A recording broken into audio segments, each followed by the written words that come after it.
ጤና ይስጥልን እንደምናመሽታችኋል የተከበራችሁ ውድ ተመልካቾቻችን ከአባይ ቴሌቪዥን የሚተላለፍላችሁ የዕለተ ሰኞ ህዳር 15 2018 ዓ.ም አውደ ዜና ተጀምሯል።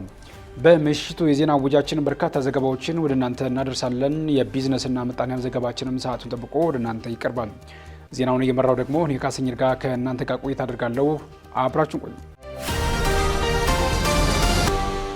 በመጀመሪያው ክፍለ ጊዜ የመረጃ ጥንቅራችን በአዲስ አበባ ከተማ በቡድን ተደራጅተው የዝርፊያ ወንጀል ሲፈጽሙ ነበር ያላቸውን 36 ተጠርጣሪዎችን በቁጥጥር ስር አውሎ ምርመራ እያካሄደ መሆኑን ፖሊስ ማስታወቁን፣ የህዳሴ ግድቡ የአገኝ የነበረውን የውሃ መጠን ይቀንስብኛል ስትል የከረመችው ግብጽ ከግድቡ ከፍተኛ መጠን ያለው ውሃ እየተለቀቀብኝ ነው የሚል ሌላ ጸባጫሪ መግለጫ ማውጣቷንና በኢትዮጵያ ከሚገኙ ስደተኞች መካከል ከፍተኛውን ቁጥር የሚይዙት የደቡብ ሱዳን፣ የሶማሊያና የኤርትራ ስደተኞች መሆናቸው መገለጹን የተመላከቱ ጉዳዮችን ጨምሮ ሌሎች መረጃዎችን ወደ እናንተ እናደርሳችኋለን።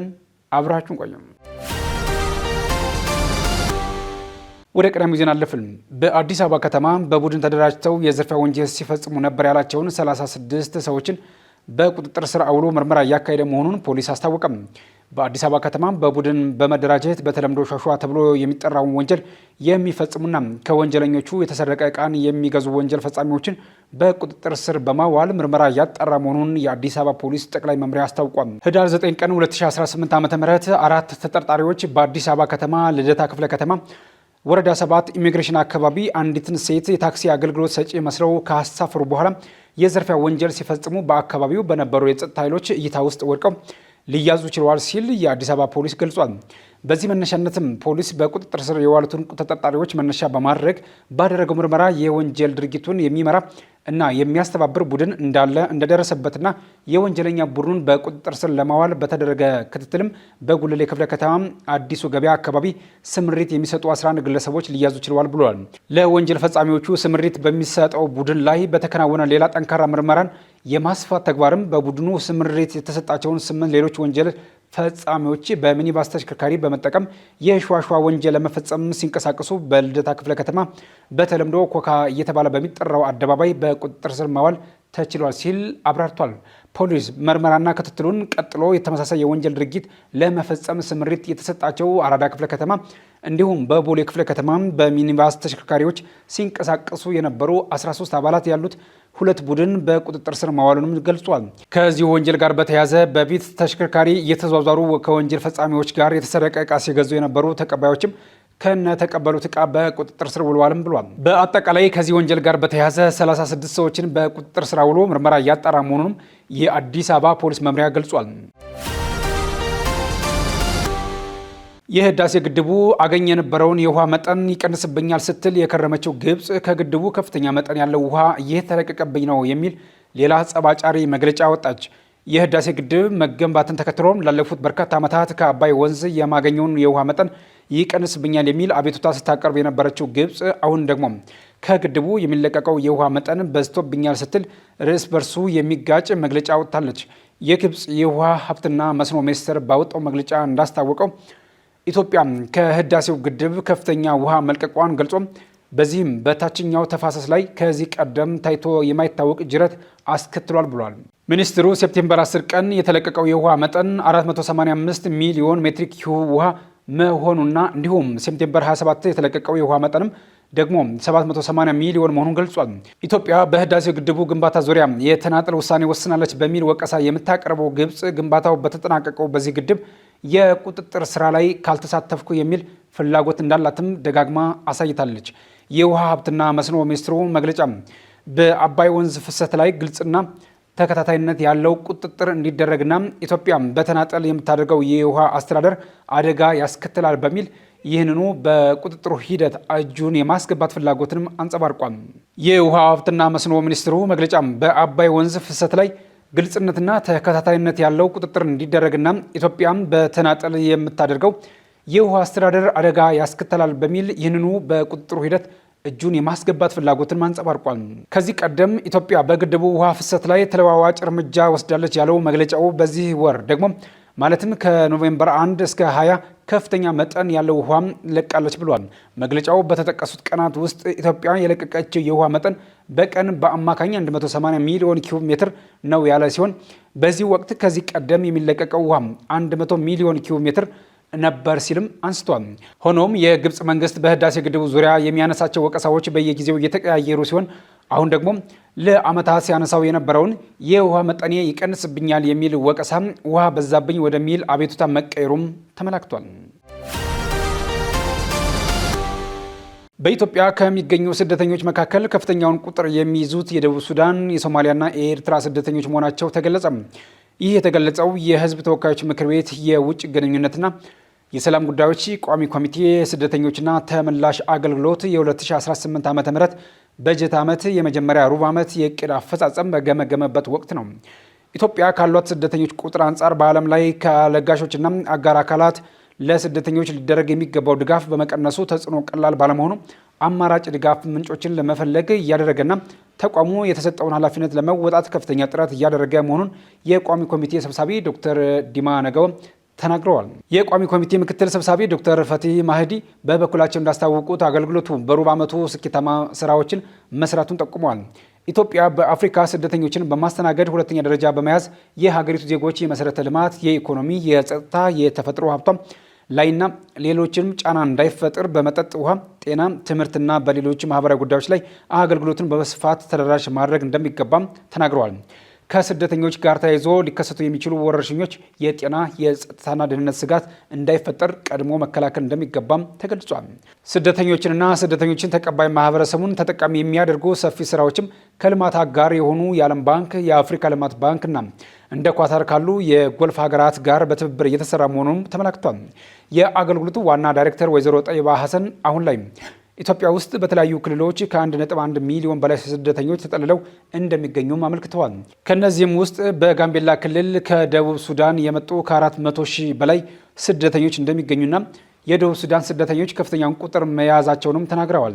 ለስደተኞች የምግብ አቅርቦት ከዚህ ቀደም መቅረብ ከነበረበት 65 በመቶ ብቻ የሚቀርብ እንደነበርና አሁን ደግሞ ቁጥሩ አሽቆልቁሎ 40 በመቶ መድረሱን መናገራቸውን ከምክር ቤቱ ያገኘነው መረጃም ያመለክታል።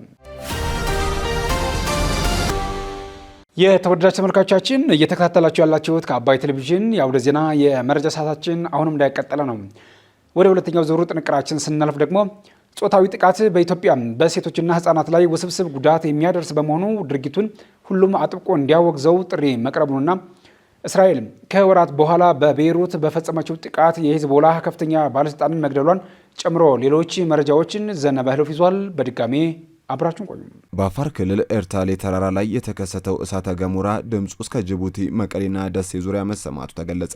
በትናንትናው ዕለት በአፋር ክልል ኤርታሌ ተራራ ላይ የእሳተ ገሞራ ፍንዳታ መከሰቱን ተከትሎ በአፋር ክልል ደናክል ዲፕሬሽን ውስጥ በሚገኘው ኤርታሌ እሳተ ገሞራ ግዙፍ ፍንዳታ እንደተከሰተ ተገልጿል። በተራራው የተከሰተው ፍንዳታ መጠኑና የፍንዳታው ድምፅ ከዚህ በፊት ከነበረው የአሁኑ እጅግ አስደንጋጭ እንደነበር የአይን እማኞችና የአካባቢው ነዋሪዎች ገልጸዋል። ፍንዳታውን ተከትሎ ከፍተኛ መጠን ያለው አመድና ጭስ ወደ ሰማይ ከፍ ብሎ ሲወጣ መታየቱና የእሳተ ገሞራው ፍንዳታ በሰፊው የጭስ ደመና ተለይቶ የሚታወቅ ሲሆን ይህም በአካባቢው ነዋሪዎች ላይ ስጋት መፍጠሩ ተገልጿል።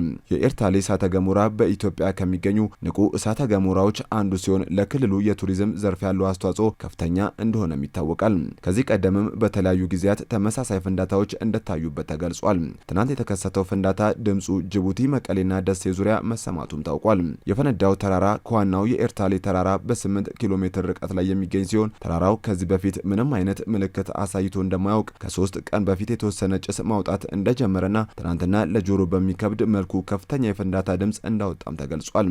አካባቢውን በጥቁር ጭስ ወደ ጨለማነት እንደቀየረባቸውም የመንደሩ ነዋሪዎች ተናግረዋል። ከፍንዳታው ሲወጣ የነበረው ጭስ አካባቢውን የሸፈነው ሲሆን በአቅራቢያ ያሉ መንደሮች በዕለቱ ግማሽ ጨለማን የተላበሰ ቀን እንዳሳለፉ ተገልጿል። ፍንዳታው በተከሰተበት ሰዓት የነበረው ድምፅ ከፍተኛ በመሆኑ በኤርታሌና አፍዴራ ከተማ አቅራቢያ ንዝረትና መጠነኛ መንቀጥቀጥ ያስከተለ ሲሆን ነዋሪዎች በድምፁ እጅግ እንደተደናገጡም ተናግረዋል። ከዚህ ጋር ተያይዞ የክልሉ ጤና ቢሮ በኤርታሌ እሳተ ገሞራ ፍንዳታ የተፈጠረው ጭስና ብናኝ በጤና ላይ ችግር ሊያስከትል የሚችል በመሆኑ ብናኙ እስከሚጠፋ ድረስ አፍና አፍንጫን በመሸፈኛ መሸፈን ይገባል ብለዋል። የክልሉ ጤና ቢሮ አስቸኳይ ሕክምና አገልግሎት የሚሰጡ የጤና ባለሙያዎች ቡድን ወደ ስፍራው መላኩንም ከክልሉ ኮሚኒኬሽን ቢሮ ያገኘነው መረጃ ያመለክታል። ጾታዊ ጥቃት በኢትዮጵያ በሴቶችና ህጻናት ላይ ውስብስብ ጉዳት የሚያደርስ በመሆኑ ድርጊቱን ሁሉም አጥብቆ እንዲያወግዘው ጥሪ ቀረበ። የሴቶችና ማህበራዊ ጉዳይ ሚኒስቴር ከተለያዩ ዓለም አቀፍ ተቋማት ጋር በመሆን በዓለም አቀፍ ደረጃ ለ34ኛ ጊዜ በኢትዮጵያ ደግሞ ለ20ኛ ጊዜ የሚከበረውን የጸረ ጾታዊ ጥቃት ቀን ንቅናቄ አስጀምሯል። የሴቶችና ማህበራዊ ጉዳይ ሚኒስቴር ደኤታ ሙና አህመድ ጾታን መሰረት ያደረገ ጥቃት ሴቶች ከሚገኘው የልማት ትሩፋት እኩል ተቋዳሽ እንዳይሆኑ እንደሚያደርግና የነገ ሀገር ተረካቢ ህጻናትን መጻኢ ተስፋ እንደሚያጨልም አንስተዋል። የልማት ቅብብሎሹ ከትውልድ ወደ ትውልድ በተሳካ መልኩ እንዳይሄድ የሚያደርግ ተግባር በመሆኑ ሁላችንም ጾታን መሰረት ያደረገ ጥቃትን አጥብቀን ልናወግዝ ይገባል ብለዋል። ጾታን መሰረት ያደረገ ጥቃትና ጎጂ ልማዳዊ ድርጊቶች በሴቶችና ህጻናት ላይ አካላዊ ጉዳት የሚያደርሱ የከፋ የጤና እክል የሚያስከትሉ ውስብስብና ድርብርብ ለሆኑ ማህበራዊና ኢኮኖሚያዊ ችግሮች የሚዳርጉ ናቸው ነው ያሉት። ይህ ብቻም ሳይሆን ድርጊቱ ከተፈጸመ በኋላም በተጎጂዎች አእምሮና ስነ ልቦና ላይ ጥሎት የሚያልፈው ጠባሳ በቀላሉ የሚሽር አይደለም ብለዋል። መንግስት ለሴቶችና ህጻናት ሰብአዊ መብት መከበር ጉልህ አስተዋጽኦ ያላቸው ዓለም አቀፍ ስምምነቶችን ተቀብሎ ከማጽደቅ ባሻገር አላሰራ ያሉ ህጎችን ለማሻሻል አዳዲስ የአሰራርና የአደረጃጀት ለውጦችን ለማካሄድ ጥረት እያደረገ ነው ብለዋል። የሴቶችና ማህበራዊ ጉዳይ ሚኒስቴር ጾታን መሰረት ያደረገ ጥቃትን ለመከላከል ተጋላጭነትን ለመቀነስና ምላሽ ለመስጠት ሀገር አቀፍ የአሰራር ስርዓቶችን እየተገበረ እንደሆነ አንስተዋል። ተጎጂዎች ከጉዳታቸው እስኪያገግሙ የሚቆዩበት ማዕከላት እንዲቋቋሙና እንዲስፋፉ በየደረጃው ከሚገኙ ባለድርሻና አጋር አካላት ጋር በመተባበር ሰፋፊ ስራዎችን ማከናወኑንም ገልጸዋል። የኢትዮጵያና የጣሊያን ባህር ኃይሎች በጋራ ለመስራት ተወያዩ። የኢትዮጵያ ባህር ኃይልና የጣሊያን ባህር ኃይል በትምህርትና ስልጠና ዙሪያ የልምድ ልውውጥና በጋራ ለመስራት የሚያስችላቸውን የሁለትዮሽ የጋራ ውይይት አድርገዋል። በዚህ የሁለትዮሽ ውይይት የኢትዮጵያ ባህር ኃይል ዋና አዛዥ ቫይስ አድሚራል ክንዱ ገዙ የጣሊያን ባህር ኃይል ከኢትዮጵያ ባህር ኃይል ጋር በጋራ ለመስራት በመምጣታቸው ታላቅ ክብር እንደተሰማቸው ገልጸዋል። የጣሊያን የባህር ኃይል ልዑካን ቡድን መሪ በበኩላቸው አገራቸው ከኢትዮጵያ ጋር ያላትን ትብብር ለማጠናከር በተለይም በትምህርትና ስልጠና ዙሪያ ያላትን ልምድ ለማካፈል ዝግጁ መሆኗን በመግለጽ አገራቸው ኢትዮጵያን አጋሯ ለማድረግ ፍላጎት እንዳላትም ከኢፌድሪ መከላከያ ሰራዊት ገጽ ያገኘነው መረጃ ያመለክታል። ልዑካን ቡድኑ ጃንሜዳ የሚገኘውን የኢትዮጵያ ባህር ኃይል ጠቅላይ መምሪያ እና ቢሾፍቱ የሚገኘውን የባህርተኞች ማሰልጠኛ ማዕከል ከጎበኙ በኋላ የሁለትዮሽ ስምምነቱን ከኢትዮጵያ ባህር ኃይል ምክትል አዛዥ ለኦፕሬሽናል ኮሞዶር ጀማል ቱፊሳ ጋር ተፈራርመዋል። የኢትዮጵያ የባህር ኃይል በ1948 ዓ.ም የቀዳማዊ ኃይለ ሥላሴ የባህር ኃይል የሚል ይፋዊ ስም ተሰጥቶት ቋሚ ጦር ሰፈሩን በምጽዋ ወደብ ላይ አቋቁሞ የነበረ ይሁን እንጂ ከረጅም ዓመታት በኋላ በ1983 ዓመተ ምህረት የኢህአዴግ መንግስት ለውጥ ሲያደርግ የኢትዮጵያ ባህር ኃይል እንዲፈርስ ተደርጓል። ከቅርብ ጊዜ ወዲህ ደግሞ ኢትዮጵያ በቀጠናው ያለው የሀገራት የጦር ሰፈር ምስረታና የወደብ ግንባታ መሽቀዳደምን ተከትሎ የኢትዮጵያ ባህር ኃይል የራሱ የሆነ የባህር በር ባይኖረውም የመከላከያ ኃይሎች አካሉን ተቋቁሞ ወደ ስራ መግባቱ ይታወቃል። የኢትዮጵያ የባህር ኃይል እንዲጠናከር ሩሲያ ትልቅ ሚና የተወጣች ሲሆን መጋቢት 5 ቀን 2017 ዓመተ ምህረት የኢትዮጵያ ባህር ኃይል ከሩሲያ ባህር ኃይል ጋር የባህር ኃይልን በሚያጠናክሩና ለቀጣይ ትብብሮችን ማመቻቸት የሚያስችላቸውን ስምምነት መፈራረማቸው ይታወሳል። እስራኤል ከወራት በኋላ በቤይሩት በፈጸመችው ጥቃት የሂዝቦላ ከፍተኛ ባለስልጣንን ገደለች። የእስራኤል ጦር በሊባኖስ ዋና ከተማ ቤይሩት ደቡባዊ ዳርቻ ላይ በፈጸመው አዲስ ጥቃት የሂዝቦላ ከፍተኛ ባለስልጣንን መግደሉ ተገልጿል። የተገደሉት ባለስልጣን የሂዝቦላ ዋና ኢታማዦር ሹም ሃይታም አሊ አልታታባይ መሆናቸው የተገለጸ ሲሆን ቡድኑን በተለያዩ ከፍተኛ የስልጣን እርከኖች ላይ ሲያገለግሉ የነበሩ ናቸውም ተብሏል። የሊባኖስ ጤና ሚኒስቴር በዳሂ ዲስትሪክት የመኖሪያ ህንፃ ላይ በተፈጸመ ጥቃት በትንሹ 5 ሰዎች መገደላቸውንና 28 ሰዎች መቁሰላቸውንም አስታውቋል። ሂዝቦላ የታታባይን ሞት አረጋግጦ እስራኤል ጥቃቱን በመፈጸም ቀይ መስመር አልፋለች ብሏል። የእስራኤል ጠቅላይ ሚኒስትር ቤንያሚን ኔታንያሁ ከጥቃቱ በኋላ በሰጡት መግለጫ በኔ መሪነት የእስራኤል መንግስት ሂዝቦላ አቅሙን መልሶ እንዲያጠናክር በእስራኤል መንግስት ላይም ስጋት እንዲፈጥር አንፈቅድም ብሏል። የሊባኖስ መንግስት ሂዝቦላን ትጥቅ ለማስፈታት የገባውን ግዴታ ይፈጽማል ብለው እንደሚጠብቁም ተናግረዋል። የሊባኖስ ፕሬዝዳንት ጆሴፍ አውን በበኩላቸው በደቡባዊ ሊባኖስ ቢያንስ 5 ቦታዎችን በቁጥጥሯ ስር አድርጋ የምትገኘው እስራኤል የምትፈጽመውን ጥቃት እንድታቆምና ከሀገሪቱ ለቃ እንድትወጣ የዓለም አቀፉ ማህበረሰብ ጫና እንዲያደርግ አሳስበዋል። የእስራኤል ድርጊት ለ13 ወራት ግጭት ያስቆመውን ስምምነት የጣሰ ነው ሲሉም ኮንነዋል። ባለፈው ዳር ወር በዩናይትድ ስቴትስ እና በፈረንሳይ አደራዳሪነት የተኩስ አቁም ስምምነት ቢደረግም እስራኤል በኢራን ከሚደገፈው ሂዝቦላ ጋር ግንኙነት አላቸው ያለቻቸውን ሰዎችና ተቋማት ማጥቃቷን አጠናክራ ቀጥላለች። የሊባኖስ መንግስት ሂዝቦላን ትጥቅ ለማስፈታት ቃል ቢገባም ቡድኑ ግን እስራኤል ጥቃቷን ሳታቆም ከሊባኖስ ሙሉ በሙሉ ለቃ ሳትወጣና ሊባኖሳውያን እስረኞችን ሳትለቅ ስለ ትጥቅ መፍታት እንደማይወያይ አስታውቋል። ከአባይ ቴሌቪዥን የምሽት ዘገባዎች እንደቀጠሉ ናቸው። ውድ ተመልካቾቻችን፣ አሁን ደግሞ የቢዝነስና ምጣኔ ሀብት ጉዳዮች የሚቀርቡበት ሰዓት ላይ ደርሰናል። መረጃዎችን ቴዎድሮስ አይቸው ይዟል። በድጋሜ አብራችሁን ቆዩ። ቡና ባንክ በታሪኩ ከፍተኛ የሆነውን ከ2.6 ቢሊዮን ብር በላይ ትርፍ ማስመዝገቡን አስታወቀም። ቡና ባንክ በታሪኩ ከፍተኛ የሆነውን ከ2.6 ቢሊዮን ብር በላይ ትርፍ ማስመዝገቡን ቅዳሜ ዕለት ባካሄደው ዓመታዊ የባለ አክሲዮኖች ጠቅላላ ጉባኤ ላይ አስታውቋል። ባንኩ ዓመታዊውን የባለ አክሲዮኖች 16ኛ መደበኛ ጠቅላላና 7ኛ አስቸኳይ ጠቅላላ ጉባኤውን ያካሄደ ሲሆን በጉባኤው ላይም የዳይሬክተሮች ቦርድ ሊቀመንበር አቶ ሙሉጌታ አስማረ የባንኩን የ2016-17 ዓ.ም የሂሳብ ዓመት ሪፖርት ለባለ አክሲዮኖች አቅርቧል። በሪፖርቱም ባንኩ በስራ ዘመኑ ወደ አዲስ የላቀ የአፈጻጸም ምዕራፍ ያሸጋገረ የፋይናንስ ውጤት ማስመዝገቡን ይፋ ያደረገ ሲሆን በዚህም ባንኩ በሂሳብ ዓመቱ ያጋጠመው የኢኮኖሚ ውጥረቶችንና ተግዳሮቶችን ተቋቁሞ ከታክስ በፊት 2.627 ቢሊዮን ብር ትርፍ ማስመዝገቡን የቦርዱ ሊቀመንበር በሪፖርቱ ላይ ገልጿል።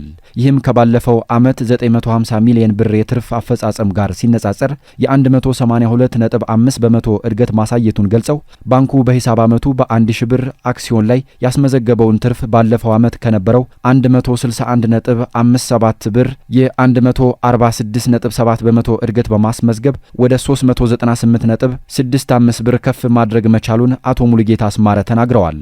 አገልግሎት መስጠት ከጀመረ 16 ዓመታትን ያስቆጠረው ቡና ባንክ በተሰማራበት የፋይናንስ ኢንዱስትሪ ጠንካራ ተወዳዳሪነቱን አስጠብቆ መጓዝ ብቻ ሳይሆን የላቀና ተመራጭ ባንክ ለመሆን ሲተጋ ቆይቷል። ይህ ዓመት በዋጋ ግሽበት፣ በውጭ ምንዛሬ የገበያ መለዋወጥ፣ ተደራራቢ የተቆጣጣሪ አካላት መመሪያዎች መውጣትና በአገሪቱ የተለያዩ አካባቢዎች ግጭት የተከሰቱበት ወቅት በመሆኑ የባንክ ዘርፍ ከፍተኛ ተግዳሮት የተጋረጠበት ቢሆንም ባንካችን እነዚህን በርካታ ፈተናዎች ወደ መልካም አጋጣሚዎች በመቀየር አትራፊነቱን ጠብቆ ቀጥሏል። ባንካችን በተጠናቀቀው እንደ አውሮፓውያን አቆጣጠር የ2024-25 የሂሳብ ዓመት በታሪኩ ከፍተኛ የሆነውን ከታክስ በፊት 2 ቢሊዮን 627 ሚሊዮን ብር ትርፍ በማስገኘት ጠንካራ አፈጻጸም አስመዝግቧል። በዘመናዊ የባንክ አገልግሎት መስክ ቡና ባንክ የዲጂታል ሽግግሩን በማጠናከር የሞባይል ባንኪንግ ግብይት መጠኑን ወደ 40.4 ቢሊዮን ብር ከፍ ማድረጉንና ባንኩ ማህበራዊ ኃላፊነቱን እንደ ወሳኝ ጉዳይ በመያዝ በተለያዩ ሀገራዊ ጉዳዮች በድምሩ 20.3 ሚሊዮን ብር ድጋፍ ማበርከቱ ተጠቅሷል።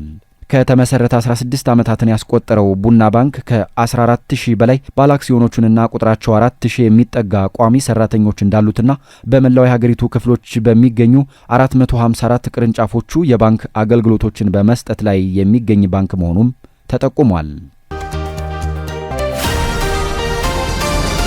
የ25ኛ ዓመት የምስረታ በዓሉን ማክበር የጀመረው ተክለ ሃይማኖት ጠቅላላ ሆስፒታል አርቲስት ቸርነት ፍቃዱን የብራንድ አምባሳደር አድርጎ መሾሙን አስታወቀም።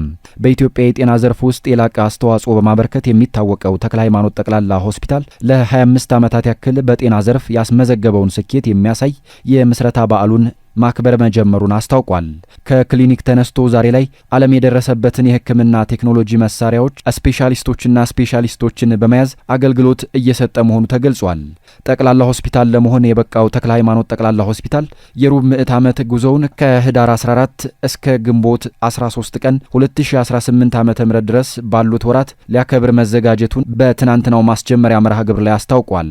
ነጻ ሕክምና መስጠት፣ በተመረጡ ቀናት ለሚወልዱ እናቶች ልዩ ሽልማትና ልዩ የሕክምና ክፍያ ቅናሾችን በማድረግ በዓሉን እንደሚያከብር ገልጿል። በሀገራችን በበርካቶች ዘንድ በመልካም ስነ ምግባሩና በድንቅ ብቃቱ የሚታወቀው አርቲስት ቸርነት ፍቃዱን የሆስፒታሉ ብራንድ አምባሳደር አድርጎ መሾሙንም ገልጿል። የምስረታ በዓሉ 25ኛ ዓመታትን ከልብ በመነጨ እንክብካቤ ወደ ላቀ ምዕራፍ በሚል መሪ ቃል የሚካሄድ መሆኑን አስታውቋል። በአሁኑ ወቅት ሆስፒታሉ ከ550 በላይ ሰራተኞችን የያዘ ሲሆን ከነዚህም ውስጥ 85 በመቶ የሚሆኑት ሴቶች መሆናቸው ተገልጿል። ከሩብ ክፍለ ዘመን የአገልግሎት ጉዞ በኋላ ሆስፒታሉ በምስራቅ አፍሪካ የሕክምና ቱሪዝም መዳረሻ የሚሆን ግዙፍ የማስፋፊያ ፕሮጀክት እየገነባ መሆኑን ገልጿል። የሆስፒታሉ ሜዲካል ዳይሬክተር ዶክተር መክሊት እንደገለጹት ተቋሙ የ24 ሰዓት የድንገተኛ ሕክምና፣ የውስጥ ደዌ፣ የህፃናት የማህፀንና ጽንስ እንዲሁም የቀዶ ሕክምና አገልግሎቶችን እየሰጠ መሆኑን ተናግረዋል። ሆስፒታሉ አዲስ የኮምፕሪሄንሲቭ ስፔሻላይዝድ ሆስፒታል ግንባታ በ4000 ካሬ ሜትር ቦታ ላይ እያካሄደ መሆኑን ገልጸዋል። አዲስ እየተገነባ ያለው ሆስፒታል ሲጠናቀቅ ከ200 በላይ የመኝታ አልጋዎች ከ12 በላይ የቀዶ ሕክምና ክፍሎች፣ የካንሰር ሕክምና ማዕከልና ሌሎች አገልግሎቶችን የሚያካትት እንደሚሆን ተገልጿል። አዋጭ ቁጠባና ብድርና ስታንዳርድ ኢንሹራንስ የሚሰጡትን የፋይናንስና የኢንሹራንስ አገልግሎቶች ቀልጣፋ ለማድረግ ያለመ ስምምነት አደረጉም። አዋጭ የገንዘብ ቁጠባና ብድር ህብረት ስራ ማህበርና ስታንዳርድ ኢንሹራንስ አክሲዮን ማህበር የሚሰጡትን የፋይናንስና የኢንሹራንስ አገልግሎቶች ቀልጣፋ፣ ውጤታማና ወቅታዊ በሆነ መልኩ ለማከናወን እንዳግዛቸው የሚያስችል የመግባቢያ ስምምነት ባሳለፍነው ቅዳሜ ተፈራርመዋል። ሁለቱ ኩባንያዎች እህት ኩባንያዎች እንደሆኑና ስምምነቱም ለረጅም ጊዜ እንደሚቀጥል ተገልጿል። በፊርማ ስነ ስርዓቱ ላይ መልእክት ያስተላለፉት የአዋጭ መስራችና ዋና ስራ አስፈጻሚ አቶ ዘሪሁን ሸለመ ስምምነቱ ለአባላቱም ሆነ ለማህበረሰቡ የፋይናንስ አቅምን ከፍ ከማድረግ አልፎ ለህይወት መድህን የሆኑ ኢንሹራንሶችን ለማዳረስ ወሳኝ መሆኑን ተናግረዋል። ስታንዳርድ ኢንሹራንስ በአገራችን በአይነቱ ለየት ያለ አገልግሎት ይዞ የመጣ ብቸኛ ኢንሹራንስ ለማለት ይቻላል። የቀብር ማስፈጸሚያ መድህንን ጨምሮ ሌሎች ልዩ ማህበረሰባችንን ዘንድ አስፈላጊ የሆኑ የመድህን ሽፋን አገልግሎቶችን ይዞ መምጣት የቻለ ተቋም ነው። በመሆኑም አዋጭ በህብረት ስራ ዘርፍ በአፍሪካ ተወዳዳሪ እንደሆነ ሁሉ ስታንዳርድ ኢንሹራንስም በአፍሪካ ተጠቃሽ የሆነ የመድህን አገልግሎት ሰጪ ተቋም ይሆናል ብለን እናምናለን።